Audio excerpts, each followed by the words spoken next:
The Council of Shadows. The secret meeting. In the deepest void between star systems, where even light feared to travel, the fortress station Umbral Deep drifted like a metallic nightmare. Built from the combined technologies of 7 hostile civilizations, it existed for one purpose: meetings that could never happen anywhere else. Today, representatives of the galaxy's 3 greatest powers sat together for the first time in 10,000 years. Supreme Commander Vextay of the Hegemony Coalition adjusted his ceremonial armor plates as he entered the circular chamber. His reptilian features remained stern, but inside, ancient instincts screamed warnings. Sitting across from sworn enemies went against everything his species had learned in millions of years of evolution. The Hegemony had conquered 47 star systems through careful planning and overwhelming force. They never needed allies. Quantum Mind Zephyrs materialized through the chamber's energy barriers, its crystalline form refracting the dim lights into rainbow patterns. The being existed partially in 4 dimensions, making it difficult for other species to look at directly. The Tech Supremacy Alliance that Zephyrs represented had turned warfare into precise mathematics. Their ships calculated victory probabilities to 17 decimal places before engaging enemies. War Prophet Gorthak filled the chamber's largest chair, his insectoid form towering over the others. Chitinous plates covered his body like living armor, and compound eyes tracked every movement in the room. The swarm territories had perfected the art of overwhelming numbers. When Gorthak's people went to war, they sent 10,000 ships where others sent 10. None of these beings had spoken to each other in centuries. Their civilizations defined themselves through mutual hatred and competition. Today, fear had brought them together. The evidence of impossibility. "Show them the recordings," Vextai commanded his aide, a smaller reptilian who trembled as he activated the holographic display system. The chamber darkened, and 3-dimensional images filled the space. The first showed a star system called Kepler 438, where 17 human colony ships faced a hegemony battle fleet of 63 vessels. By every law of warfare, the humans should have surrendered immediately or been destroyed within minutes. "Watch carefully," Vextai said, his voice carrying the weight of shame. "This is the Battle of Kepler 438, where my forces first encountered human military tactics." The recording showed human ships breaking every rule of space combat. Instead of maintaining formation, they scattered randomly. Instead of firing at enemy ships, they shot at empty space. Instead of using their strongest weapons first, they seemed to attack with mining tools and construction equipment. Captain Sarah Chen appeared on screen, standing calmly on the bridge of a converted cargo hauler called the Lucky Break. Her uniform looked casual compared to the formal military dress of alien commanders. She spoke to her crew like they were family members, not subordinates. "Tommy, angle our mining laser 30 degrees left," she said to a young engineer who couldn't have been older than 20. "Maria, launch those sensor probes toward the asteroid field. Everyone else, remember what we practiced. Make it look random, but keep the timing perfect." What happened next defied Zephyrs' mathematical models. The human ships suddenly moved in perfect coordination, but their pattern looked like chaos.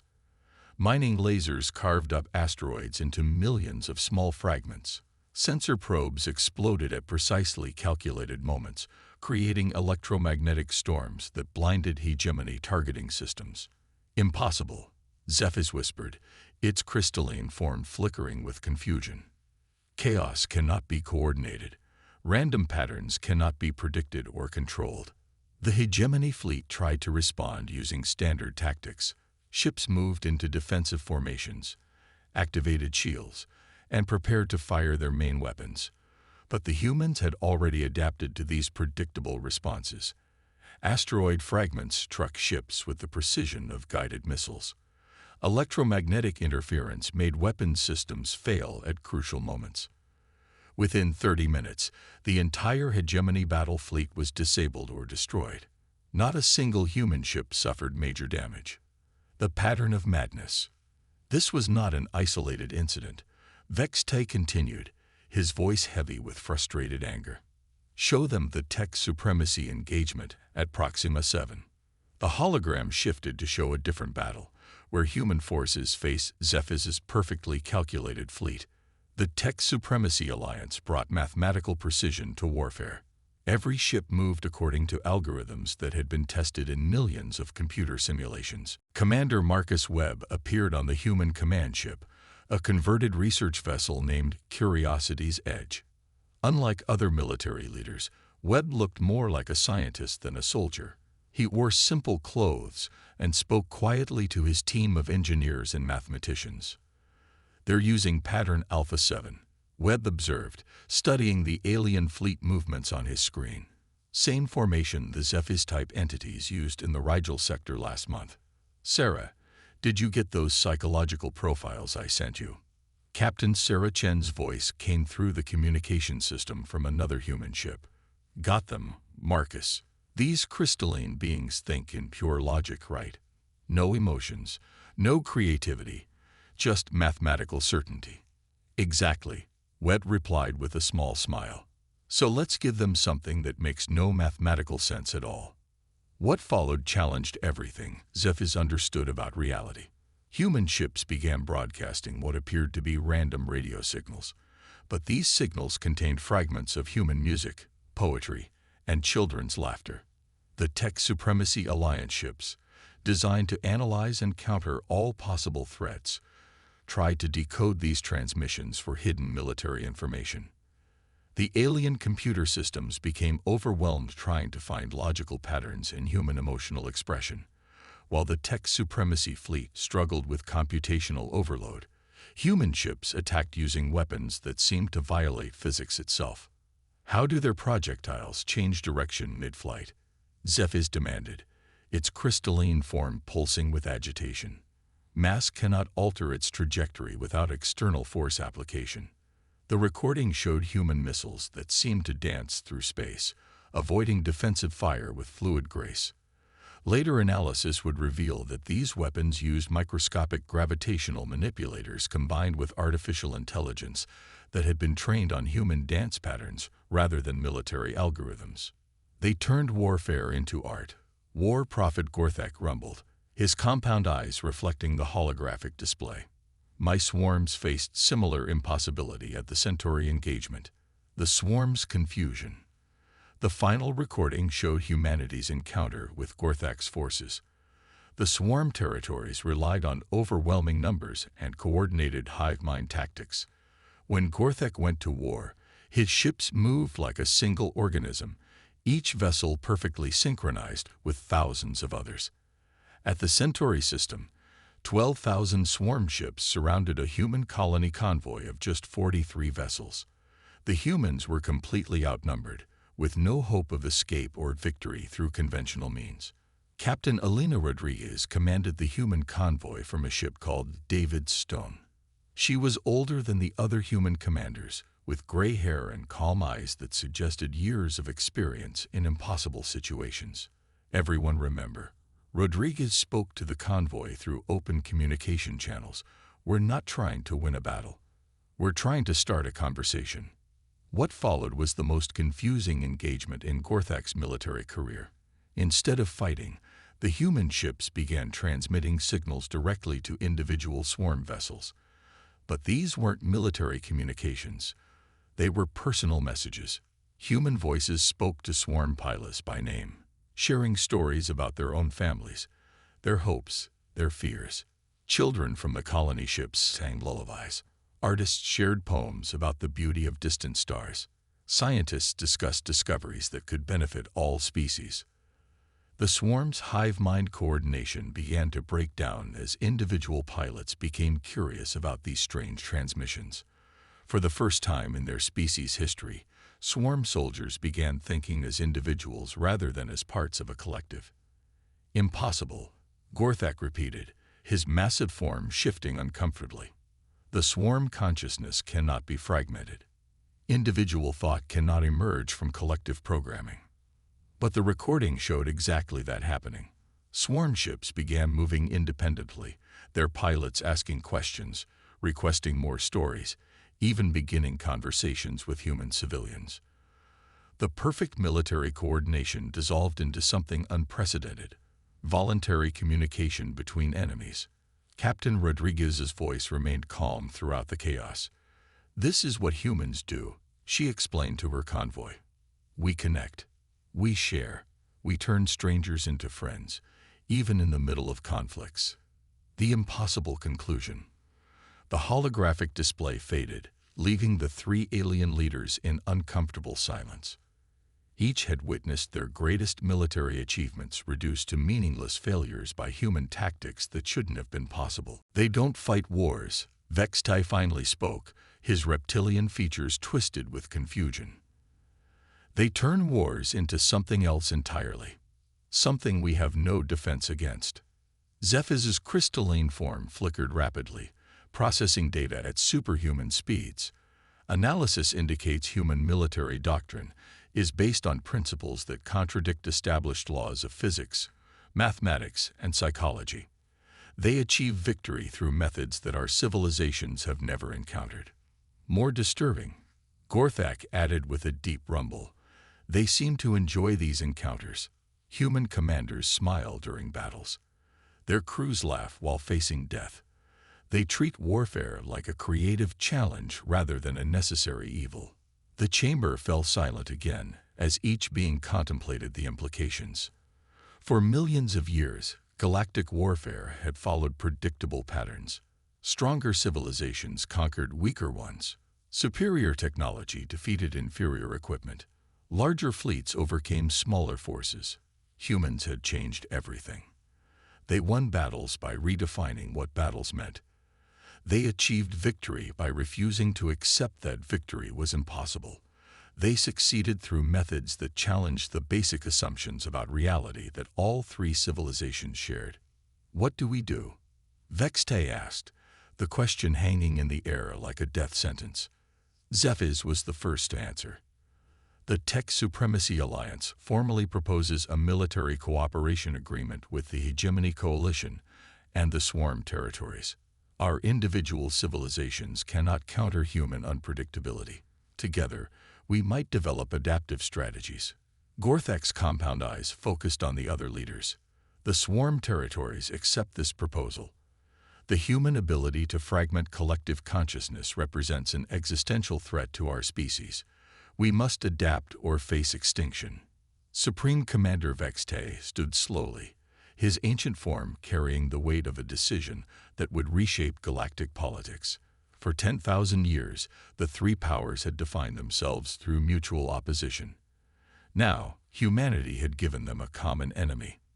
"The Hegemony Coalition agrees," he declared formally.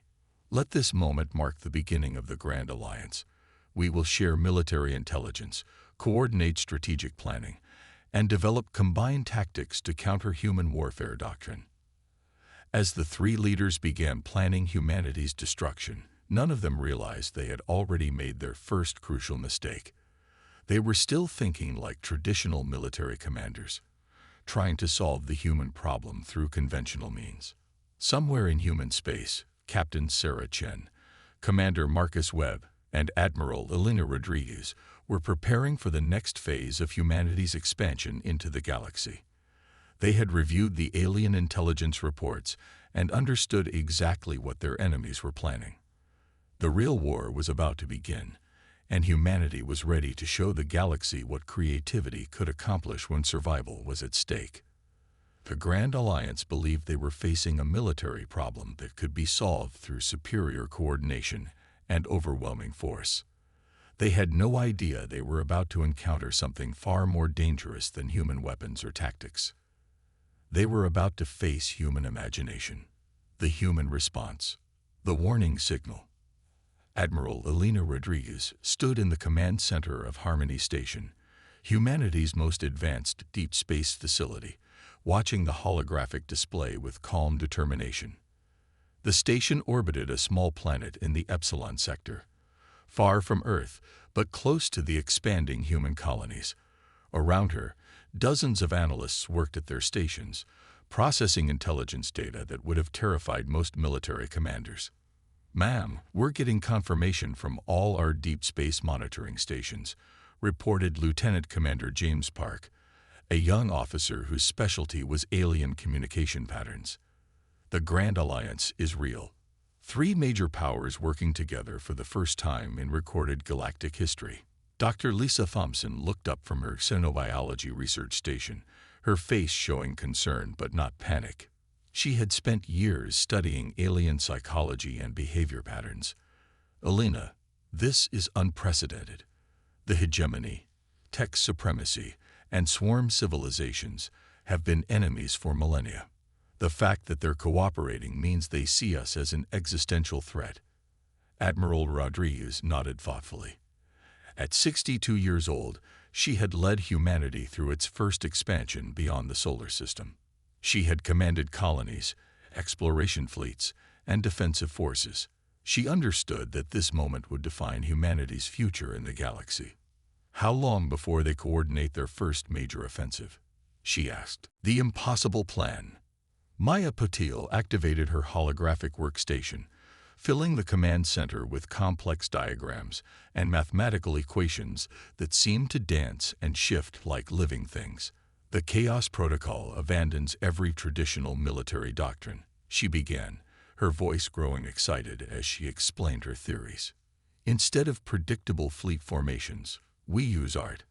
Instead of logical tactical sequences, we use music. Instead of standard communication protocols, we use poetry and storytelling. The idea is to make human military actions so unpredictable that alien analytical systems can't process our intentions." Dr. Thompson studied the displays with professional fascination. "Maya, this is brilliant, but it's also incredibly risky. You're talking about coordinating military operations through creative expression. How do we maintain tactical effectiveness while embracing total unpredictability?" "That's where human psychology becomes our greatest weapon," Maya replied, manipulating the holographic interface to show new data patterns. "Humans are the only known species that can maintain coherent group behavior while encouraging individual creativity. We can be unpredictable and coordinated at the same time." Commander Okafor looked skeptical. "Maya, I've seen your preliminary tests, but we're talking about implementing this across hundreds of ships and thousands of personnel. How do we train people to fight using chaos as a strategy?" Admiral Rodriguez walked closer to the holographic display, studying the swirling patterns of data and possibility. "We don't train them to fight using chaos," she said quietly. "We train them to express their humanity so completely that chaos becomes irrelevant." She turned to address the entire command staff. "The Grand Alliance is preparing to face human military tactics. They're developing counters to our weapons, our formations, our strategies. But they can't prepare for something they've never encountered before: human creativity operating at maximum potential." Lieutenant Commander Park activated his communication station. "Admiral, we're receiving reports from colony worlds throughout human space. People are volunteering for the new defense initiatives. Artists, musicians, writers, scientists, engineers, everyone wants to contribute." "Perfect," Rodriguez replied. "James, I want you to coordinate with every human settlement. We're not just building a military response. We're building a cultural phenomenon that happens to be militarily effective." The creative arsenal. 2 weeks later, the human response began taking shape in ways that defied every expectation. On the industrial world of New Manchester, factories that once produced mining equipment were now creating instruments that looked like musical devices but functioned as sophisticated weapons systems. Captain James Park stood in the primary manufacturing facility, watching workers assemble what appeared to be massive pipe organs. Each instrument was actually a complex gravitational manipulation device that could alter space-time in localized areas, while producing harmonic frequencies that human ears found beautiful. "The aliens will detect these as musical instruments," explained Chief Engineer Roberto Silva, a man whose innovations had turned art into military science. "Their analysis systems will categorize them as non-threatening cultural artifacts.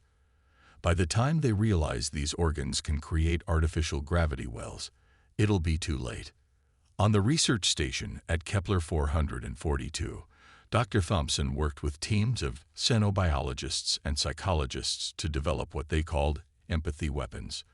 These devices didn't destroy alien ships. They forced alien crews to experience human emotions and perspectives directly. The concept is revolutionary, Dr. Thompson explained to her research team. Instead of fighting alien military units, we make alien soldiers temporarily think like humans. Suddenly, they start questioning orders, feeling compassion for enemies, wondering if there might be peaceful solutions to conflicts. Maya Patel had established her primary workshop on the mining asteroid Sirius 7, where she worked with artists and engineers to create the most unusual military equipment in galactic history. Weapons that painted beautiful patterns while firing. Ships that sang opera while maneuvering through space. Defense systems that created poetry from tactical data. The key insight, Maya told her team, is that human creativity isn't random. There are patterns in human artistic expression, but they're patterns based on emotion, inspiration, and personal experience rather than mathematical logic. Alien analytical systems can't predict patterns they've never encountered. The first test. 3 months after beginning the Chaos Protocol development, humanity faced its first opportunity to test the new approach. A hegemony scouting fleet of 12 ships entered the Ta-Ceti system, apparently conducting reconnaissance for the larger Grand Alliance offensive.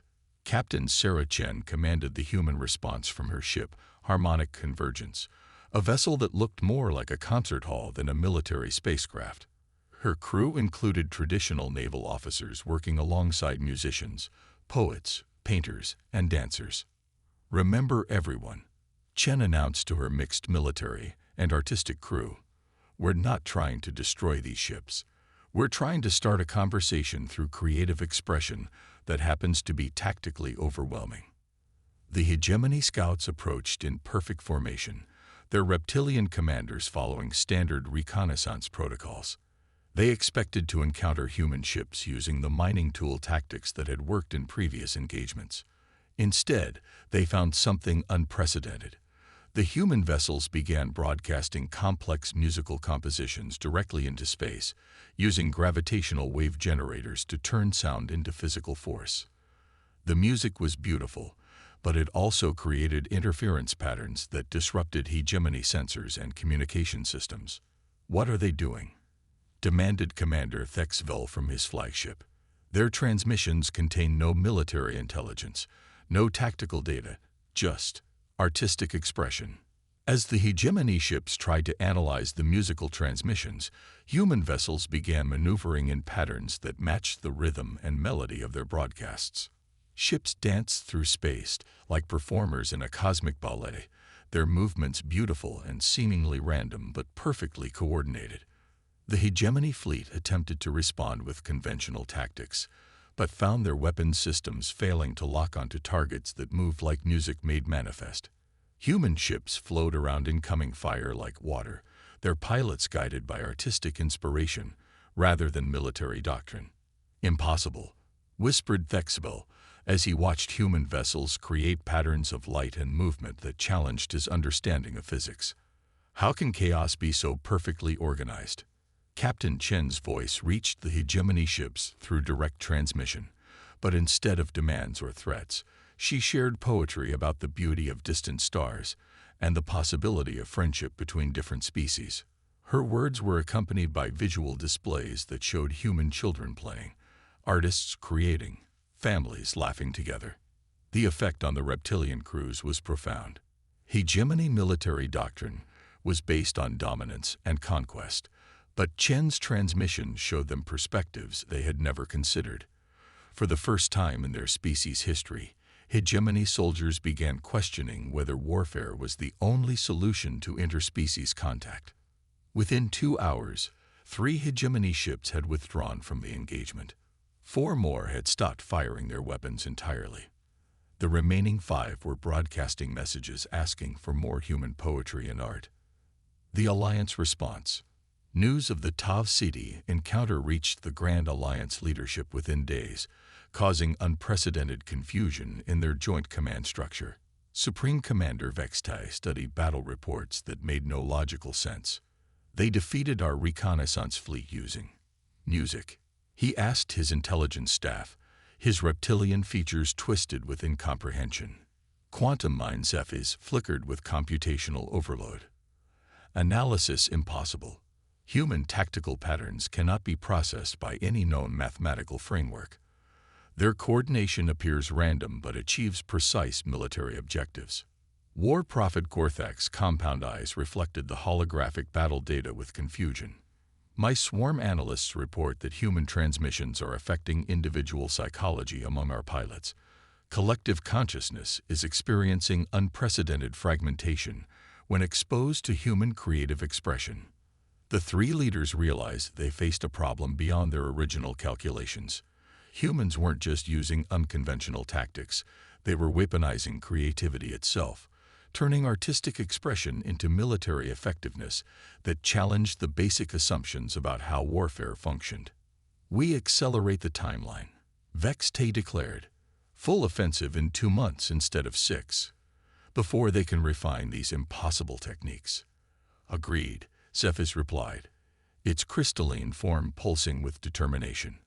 Combined fleet assembly at coordinates null 7 alpha. 1,000 ships from each alliance member. Total overwhelming force. Gorthak nodded his massive head. The swarm will contribute 10,000 vessels. We end this human anomaly before it spreads further. The final preparation. The final preparation. Admiral Rodriguez received intelligence about the Grand Alliance offensive timeline through humanity's network of deep space monitoring stations. Standing in Harmony Station's command center, she felt the weight of her species' future pressing down on her shoulders. 2 months, she announced to her staff. They're coming with overwhelming force. 3,000 major warships plus 10,000 swarm vessels. The largest military offensive in recorded galactic history. The command center fell silent as everyone processed the implications. Humanity had perhaps 200 capable vessels scattered across dozens of star systems. By every conventional military calculation, the coming battle would be a massacre. Dr. Thompson broke the silence. Elena, maybe this is exactly what we need. The bigger the enemy force, the more opportunities we'll have to demonstrate that human creativity can overcome any challenge. Maya Patel looked up from her engineering station with an expression of excited determination. Admiral, I have an idea that's either completely brilliant or absolutely insane. At this point, Maya, Rodriguez replied with a slight smile. I'm not sure there's a difference. What do you have in mind? What if we don't fight them at all? Maya said, her words causing confused looks throughout the command center. What if we invite them to experience humanity instead? Commander Okafor leaned forward with interest. Explain. Maya activated her holographic display, showing star charts and tactical projections that looked more like artistic installations than military plans. The Chaos Protocol isn't really about warfare. It's about communication. We've been thinking too small. Instead of defeating the Grand Alliance, what if we transform them? Admiral Rodriguez studied the swirling patterns of Maya's proposal, seeing possibilities that challenged everything she understood about military strategy. You're talking about the most ambitious psychological operation in history. I'm talking about showing 13,000 alien vessels what it means to be human, Maya replied. Not through words or demonstrations, but through direct experience. We turn the entire Epsilon sector into the galaxy's largest art installation, with human creativity as the medium and alien understanding as the goal.